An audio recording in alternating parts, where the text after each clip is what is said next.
Patriarcas e Profetas. Capítulo 60. A presunção de Saul. Depois da assembleia em Gilgal, Saul debandou o exército que se havia levantado ao seu chamado para subverter os amonitas, reservando apenas 2.000 homens para ficarem localizados sob o seu comando em Miqumas, e 1.000 para auxiliar seu filho Jonatas em Gibeá. Nisto houve um grave erro.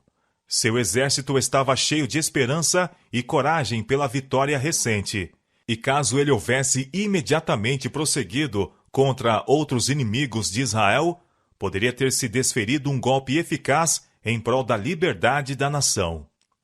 Entre mentes, seus belicosos vizinhos, os filisteus, estavam em atividade.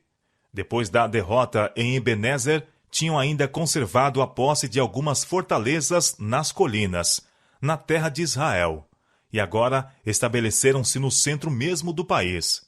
Em recursos, armamentos e aprestos militares, os filisteus tinham grande vantagem sobre Israel. Durante o longo período de seu domínio opressivo, esforçaram-se eles por fortalecer o seu poder, proibindo aos israelitas praticar o ofício de ferreiro, com o receio de que fizessem armas de guerra. Depois da conclusão da paz, os hebreus ainda haviam recorrido às guarnições filisteias, tais trabalhos conforme eram necessários. Dirigidos pelo amor à comodidade e pelo espírito abjeto causado pela longa opressão, os homens de Israel tinham em grande parte negligenciado prover-se de armas de guerra. Arcos e fundas eram usados na guerra e estes podiam os israelitas obter, mas nenhum havia entre eles, com exceções de Saul e seu filho Jonatas, que possuísse lança ou espada. 1 Samuel capítulo 13, verso 22. Não foi senão no 2º ano do reinado de Saul que se fez uma tentativa para submeter os filisteus. O primeiro golpe foi desferido por Jonatas, o filho do rei, que atacou e venceu a guarnição deles em Geba. Os filisteus, exasperados por esta derrota, aprontaram-se para um ataque imediato a Israel. Saul fez agora proclamar a guerra pelo som da trombeta por toda a terra, chamando a todos os homens de guerra, incluindo as tribos de além do Jordão, para se unirem em Gilgal. Esta convocação foi atendida. Os filisteus tinham reunido uma imensa força em Miqumas, 30.000 carros e 6.000 cavaleiros, e povo em multidão como a areia que está à borda do mar. 1 Samuel capítulo 13, verso 5. Quando a notícia chegou a Saul e seu exército em Gilgal, o povo ficou assombrado ao ter ideias das forças poderosas que teriam de enfrentar em batalha. Não estavam preparados para defrontar-se com o inimigo, e muitos ficaram tão aterrorizados que não ousaram ir à prova de um encontro. Alguns atravessaram o Jordão, enquanto outros se esconderam em cavernas e covas, e entre as rochas que abundavam naquela região. Aproximando-se o tempo do encontro, o número das deserções aumentou rapidamente, e aqueles que se não retiraram das fileiras estavam cheios de presságios e terror. Quando Saul foi ungido rei de Israel, recebera de Samuel instruções explícitas concernentes à conduta a ser adotada no tempo em questão. Tu, porém, descerás diante de mim a Gilgal, disse o profeta, e eis que eu descerei a ti, para sacrificar holocaustos e para oferecer ofertas pacíficas.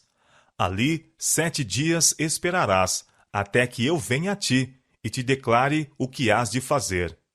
1 Samuel capítulo 10, verso 8.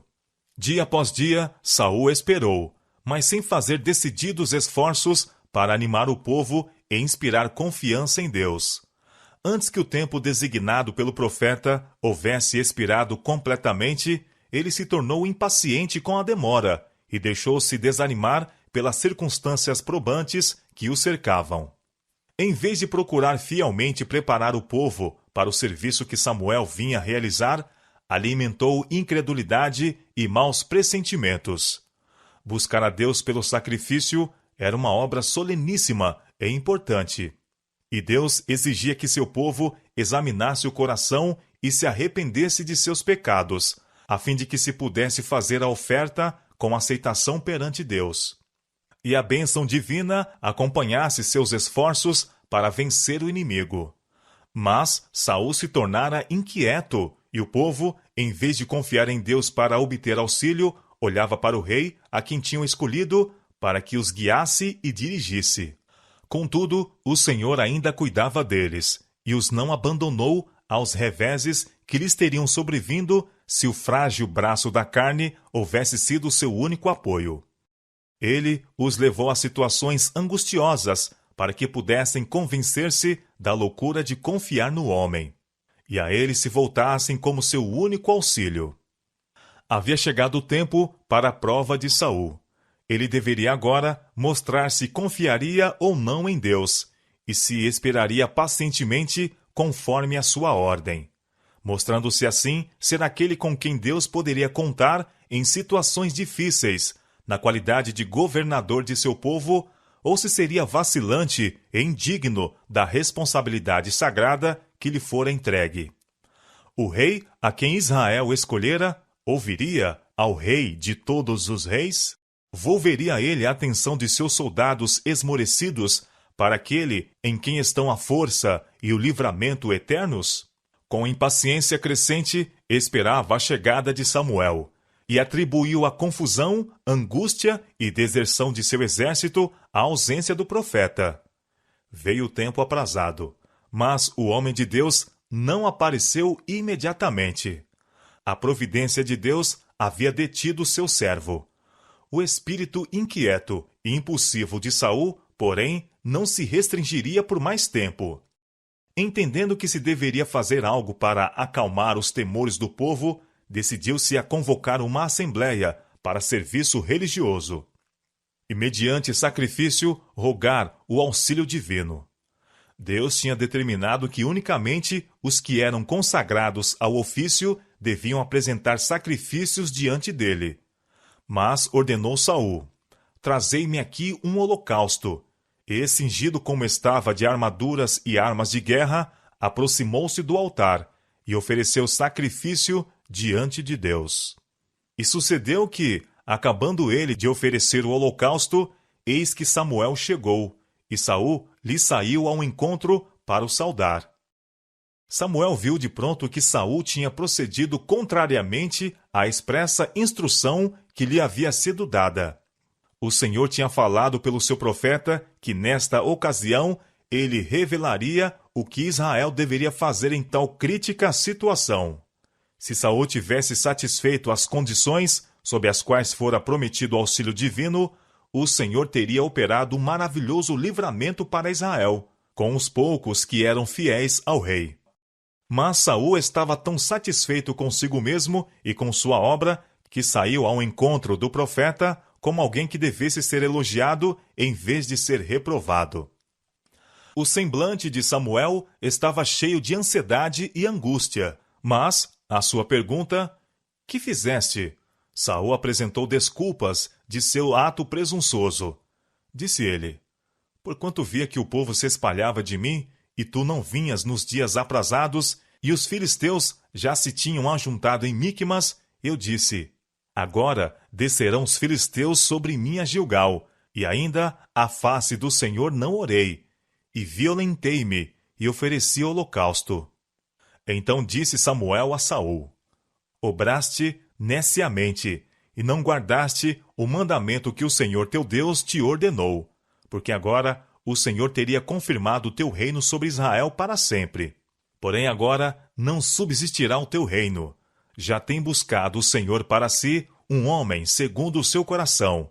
Ele já tem ordenado o Senhor que seja chefe sobre o seu povo."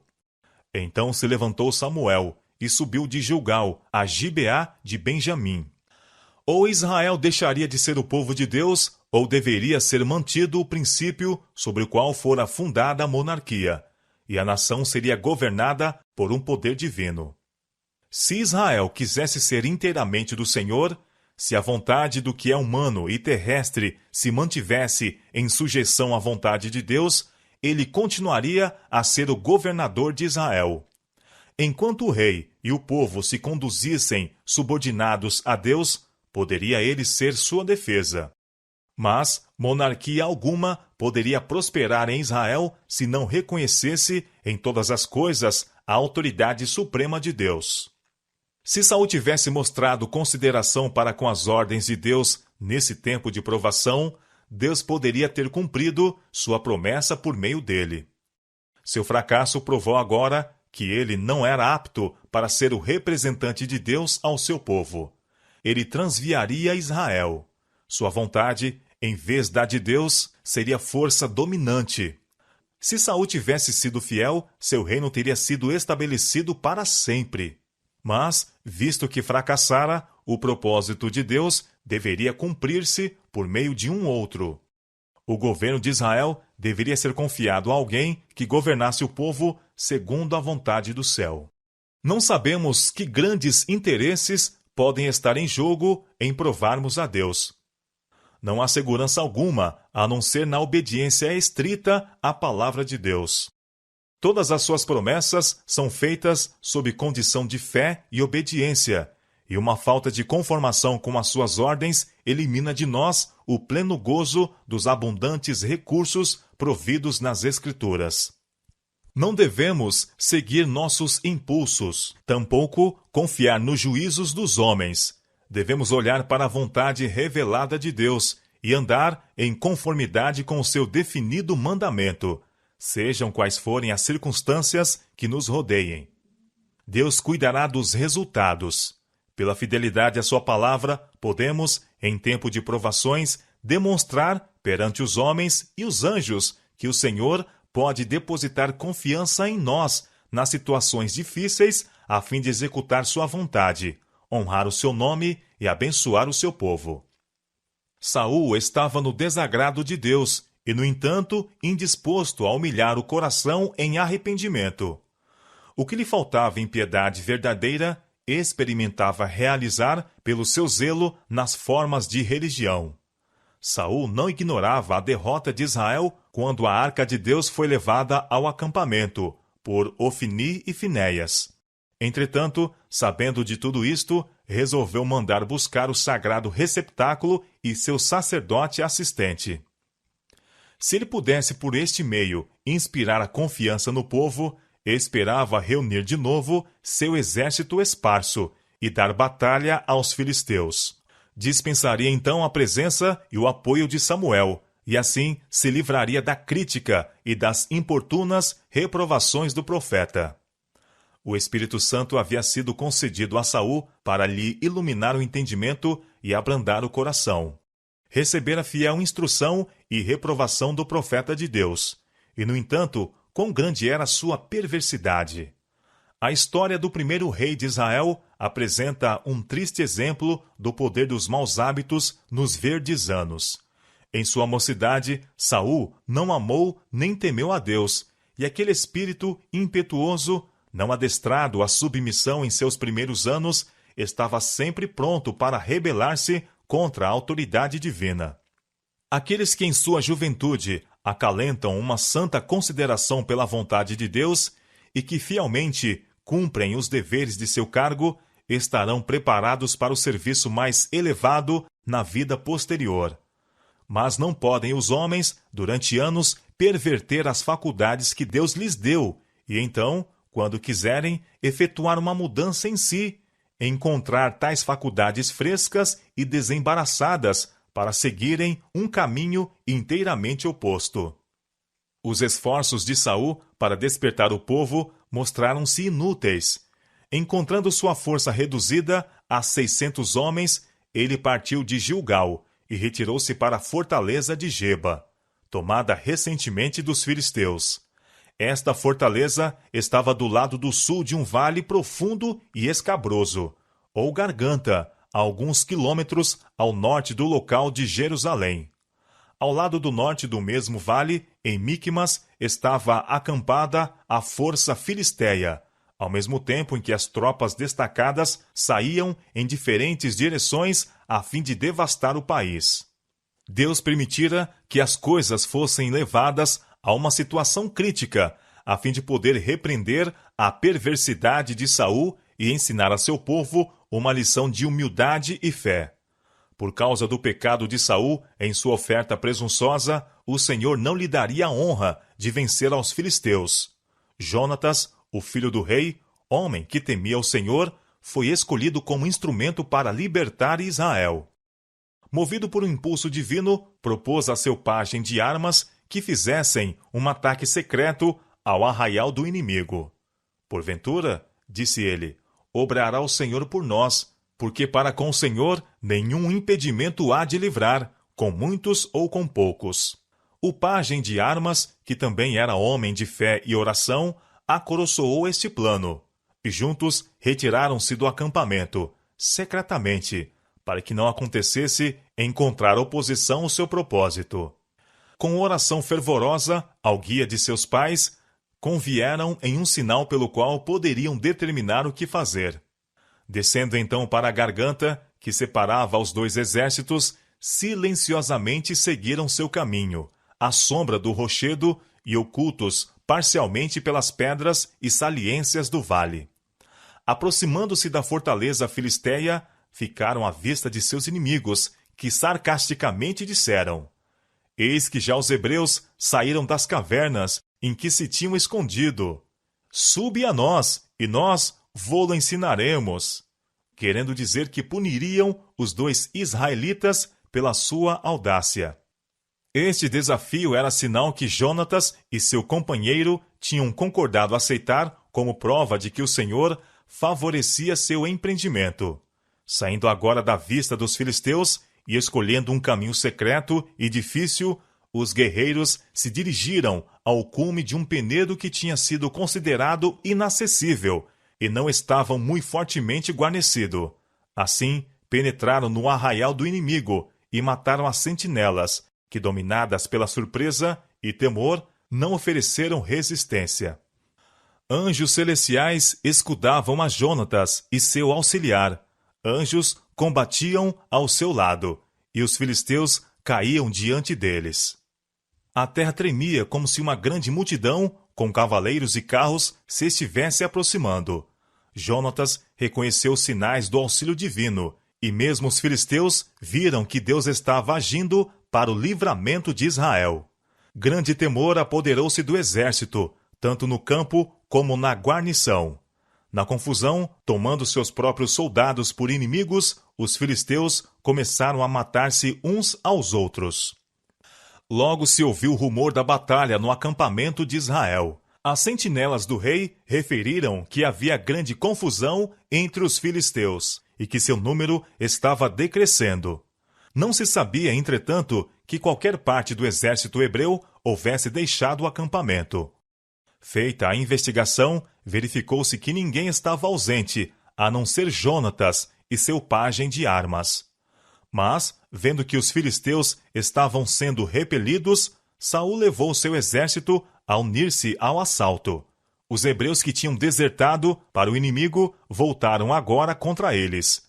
Grande número também saiu de seus esconderijos, e fugindo os filisteus, destroçados, o exército de Saul infligiu terrível estrago nos fugitivos.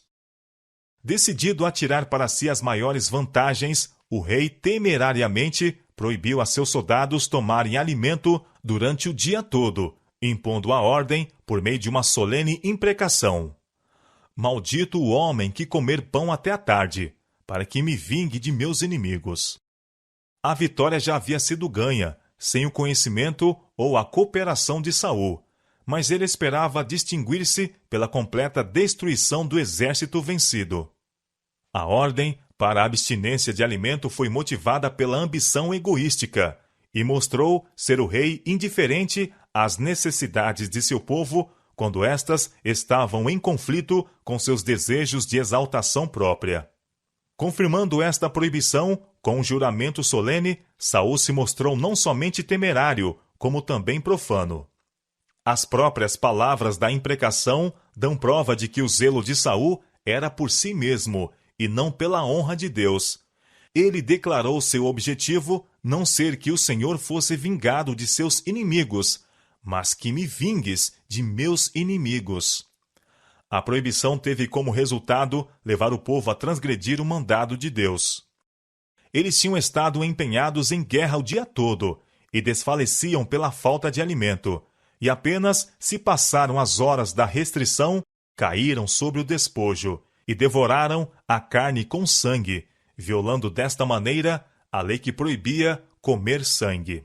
Durante o dia de batalha, Jonatas, que não tinha ouvido acerca da ordem do rei, ignorantemente transgrediu, comendo um pouco de mel quando passava através de um bosque. Saul teve conhecimento disto à tarde. Havia declarado que a violação deste edito seria punida com a morte. E embora Jonatas não tivesse sido culpado de pecado voluntário, e embora Deus lhe tivesse miraculosamente preservado a vida, e houvesse operado por meio dele, o rei declarou que a sentença devia ser executada. Poupar a vida de seu filho teria sido um reconhecimento da parte de Saul de que ele pecara fazendo um voto tão precipitado. Isto seria humilhante ao seu orgulho. Assim me faça Deus, e outro tanto. Foi a sua terrível sentença, que com certeza morrerá Jonatas. Saul não podia pretender a honra da vitória, mas esperava ser honrado pelo seu zelo ao manter a santidade de seu voto. Mesmo com o sacrifício de seu filho, queria impressionar seus súditos com o fato de que a autoridade real tinha de ser mantida. Em Gilgal, pouco tempo antes, Saul tomara a ousadia de oficiar como sacerdote, contrariamente ao mandado de Deus. Sendo reprovado por Samuel, obstinadamente justificou-se. Agora, quando sua própria ordem foi desobedecida, embora esta ordem não fosse razoável e tivesse sido violada por ignorância, o rei e pai sentenciou o filho à morte. O povo recusou-se a permitir que a sentença de morte fosse executada. Afrontando a ira do rei, declararam: Morrerá Jonatas, que obrou tão grande salvação em Israel? Nunca tal suceda. Vive o Senhor, que não lhe há de cair no chão um só cabelo da sua cabeça, pois com Deus fez isso hoje. O orgulhoso monarca não ousou desrespeitar este unânime veredito, e a vida de Jonatas foi preservada. Saul não pôde deixar de sentir que seu filho era preferido a ele, tanto pelo povo como pelo Senhor. O livramento de Jonatas foi uma severa exprobração à precipitação do rei. Teve um pressentimento de que suas maldições cairiam sobre sua cabeça. Não mais continuou a guerra com os filisteus, mas voltou para casa, mal-humorado e descontente. Aqueles que mais prontos estão para desculpar-se ou justificar-se no pecado são muitas vezes os mais severos ao julgar e condenar os outros. Muitos, como Saul, trazem sobre si o desagrado de Deus, mas rejeitam o conselho e desprezam a reprovação. Mesmo quando convictos de que o Senhor não está com eles, recusam-se a ver em si a causa da perturbação. Alimentam um espírito orgulhoso, jactancioso, ao mesmo tempo em que condescendem em fazer um juízo cruel ou severa censura em relação a outros, que são melhores do que eles. Bom seria que tais juízes, que a si mesmos se constituem, ponderassem estas palavras de Cristo. Com juízo com que julgardes, sereis julgados, e com a medida com que tiverdes medido, vos hão de medir a vós. São Mateus, capítulo 7, verso 2. Frequentemente, aqueles que estão procurando exaltar-se são levados à posição em que se revela seu verdadeiro caráter. Assim foi no caso de Saul. Sua conduta convenceu o povo de que a honra e a autoridade real eram para ele mais caras do que a justiça, misericórdia ou benevolência. Assim, o povo foi levado a ver o seu erro, por terem rejeitado o governo que Deus lhes havia dado. Tinham trocado o profeta piedoso, cujas orações haviam feito descer bênçãos, por um rei que em seu zelo cego tinha orado, rogando uma maldição sobre eles. Se os homens de Israel não se houvessem interposto a fim de salvar a vida de Jonatas, seu libertador teria perecido pelo decreto do rei. Com que pressentimentos deveria aquele povo posteriormente ter seguido a guia de Saul? Quão amargo lhe seria o pensamento de que ele havia sido posto no trono pelo seu próprio ato. O Senhor suporta por muito tempo os desvarios dos homens, e a todos ele concede oportunidade para verem e abandonarem seus pecados. Mas, conquanto possa parecer que ele faz prosperar os que desrespeitam a sua vontade e desprezam suas advertências, ao seu tempo certamente tornará manifesta a loucura deles.